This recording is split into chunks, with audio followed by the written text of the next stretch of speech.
All right, every leader has that one rising star, right? Someone they really want to champion. But how do you really know if you're betting on the right person? Today, we're going to dig into a super powerful tool that helps you look past the amazing performance reviews to see what really counts for leadership, their character. So let's just cut right to the chase. This is the question every single mentor has to ask themselves.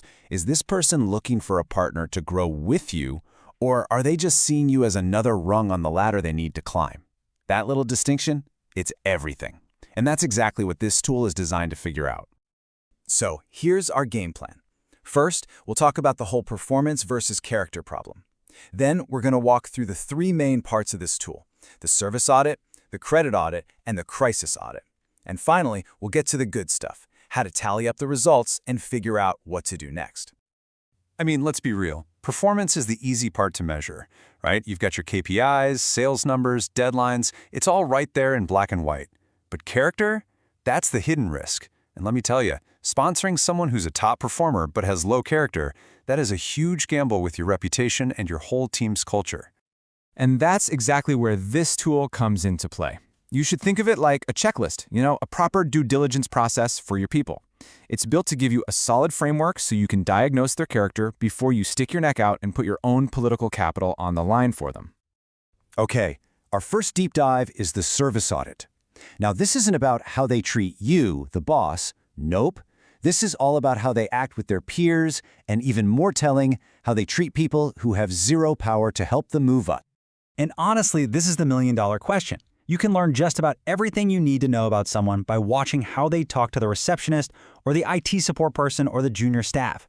Do they see other people as actual human beings worthy of respect, or are they just pawns in their game? The answer to that question tells you pretty much the whole story. So here's how you spot the difference. It's all about patterns. A relational person, the kind you want to back, they'll help a colleague without thinking, what's in it for me? They pass what we call the invisible test. They actually know the names of the support staff. They share what they know. The transactional person, they're the total opposite. They hoard information to use as leverage and will only lend a hand if it's going to benefit them directly. All right, next up, the credit audit. This one's all about what happens when they win. You see, success is like a giant magnifying glass for someone's true character. When that spotlight hits, it reveals everything. So here's the key thing to watch for. When the praise starts rolling in, where does it go? Do they soak it all up themselves, or do they shine that light back on the team that helped get them there? That one little behavior tells you their entire philosophy on what it means to succeed. And again, the behaviors don't lie. Just listen to their language. Is it we pulled it off, or is it I pulled it off? Do they go out of their way to name the people who helped them? Or are they the type who's conveniently absent for all the hard work, but front and center for the victory photo?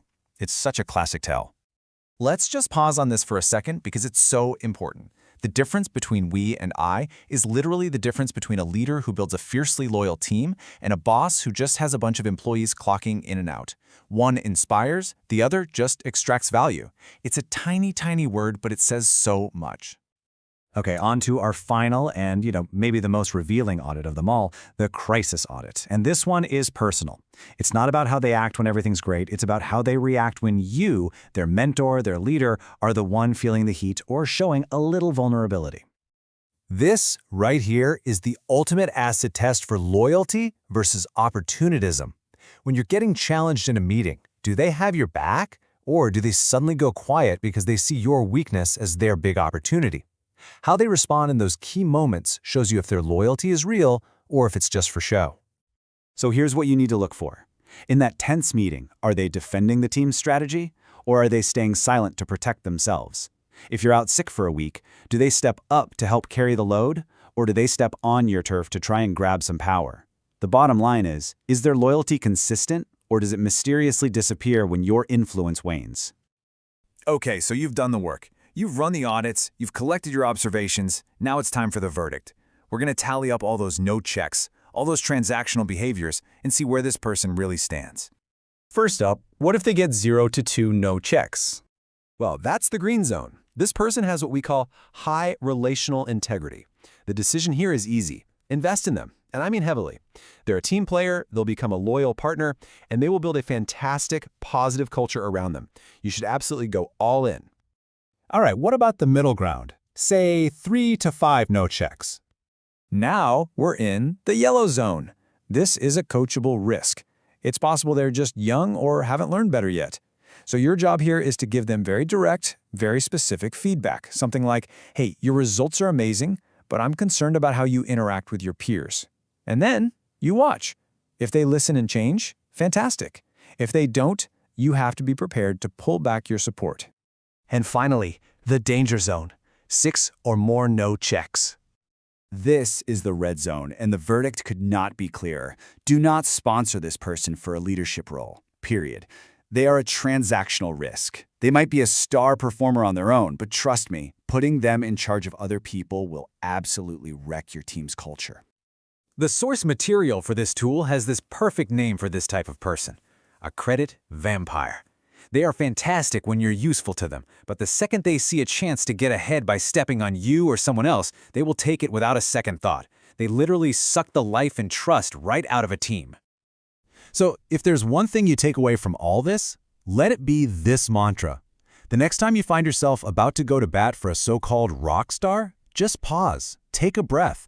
Before you put your own reputation on the line for them, you have to audit their character. It is the single most important investment you can make. And that's our breakdown. As you start thinking about this framework, I'll just leave you with one last question to chew on. Who on your team needs this audit right now? Thanks for tuning in.